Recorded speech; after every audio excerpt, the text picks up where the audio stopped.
অসুখ ষষ্ঠী ছিল, আর দেখো ঠিকঠাক না।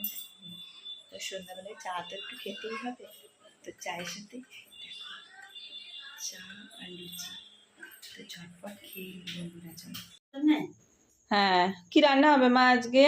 আমার তাহলে খিচুড়ি হবে, বেগুন ভাজা হবে, পটল ভাজা হবে, কুমড়ো ভাজা হবে, আলু ভাজা হবে, আবার আমার চালের ভাতও হবে।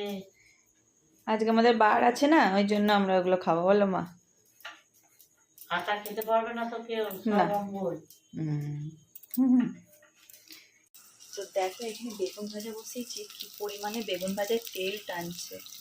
আমি তেল দিয়েও কিছু করতে পারছি না, এত তেল টানছে। এখনকার বেগুনগুলো এরকমই তেল টানে, তেল দিয়েও কিচ্ছু হচ্ছে না।